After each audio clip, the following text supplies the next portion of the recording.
حضرت ابو بکر تمیمی رحمۃ اللہ تعالی علیہ سے مروی ہے، فرماتے ہیں کہ حضور سرکار غوث اعظم رضی اللہ تعالی عنہ نے ایک مرتبہ بتایا کہ بغداد میں سخت قحط پڑا اور کھانے کو کچھ میسر نہ تھا۔ مجھے بھی فاقے رہتے کئی دن گزر چکے تھے۔ ایک روز جب بھوک کا غلبہ کچھ زیادہ ہوا تو میں دریائے دجلہ پر چلا گیا تاکہ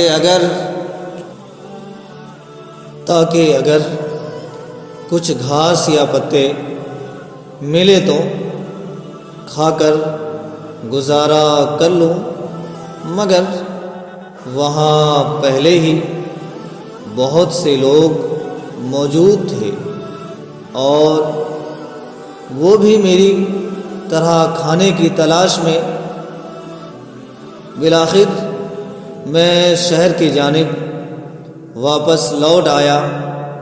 ابھی کچھ دیر ہی گزری تھی کہ ایک نوجوان بھنا ہوا گوشت لے کر مسجد میں داخل ہوا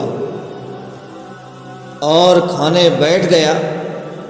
میں بھوک سے اس قدر نڈھال تھا کہ جب وہ لقمہ اپنے منہ میں ڈالتا تو میں اپنا منہ کھول لیتا، حتیٰ کہ میں نے خود کو ملامت کرنے کو کہا کہ یہ کیا حرکت ہے؟ اللہ تبارک و تعالی میرے حالت سے واقف ہے، اس پر توکل کر اور اس قدر بے صبر نہ ہو۔ حضور سرکار غوث اعظم رضی اللہ تعالی عنہ نے فرمایا، پھر وہ نوجوان میری جانب متوجہ ہوا اور کہنے لگا کہ آپ میرے ساتھ کھانے میں شامل ہو جائیں۔ میں نے انکار کر دیا اور جب اس نے بہت زیادہ اصرار کیا تو میں اس کے ساتھ کھانے میں شریک ہو گیا۔ اس نوجوان نے مجھ سے پوچھا کہ میں کیا کرتا ہوں۔ میں نے اسے بتایا کہ میں فقہ کا طالب علم ہوں اور جیلان کا رہنے والا ہوں۔ اس نے مجھ سے پوچھا کہ کیا تم جیلان کے ایک شخص عبد القادر کو جانتے ہو؟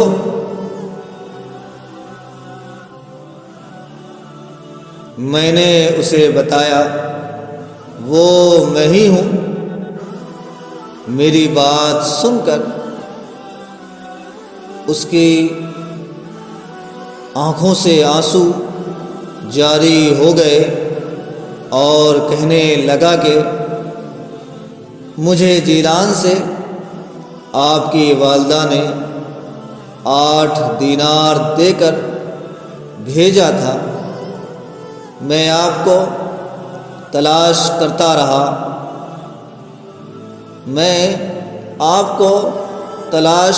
رہا، یہاں تک کہ میرے پاس موجود رقم بھی ختم ہو گئے اور فاقوں کی نوبت آ گئی۔ میں نے بھوک سے نڈھال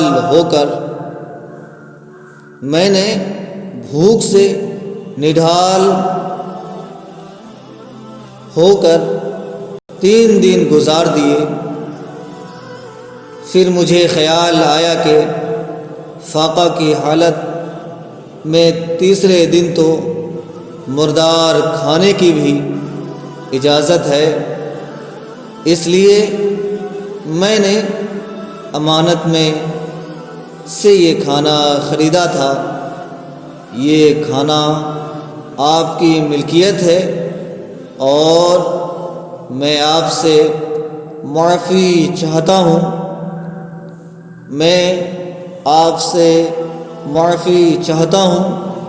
حضور سرکار غوث اعظم رضی اللہ تعالیٰ عنہ نے فرمایا، میں نے اس شخص کو تسلی دی کہ فکر کی کوئی بات نہیں ہے، فکر کی کوئی بات نہیں ہے، اور پھر ہم دونوں نے مل کر وہ کھانا کھایا، پھر ہم دونوں نے مل کر وہ کھانا کھایا۔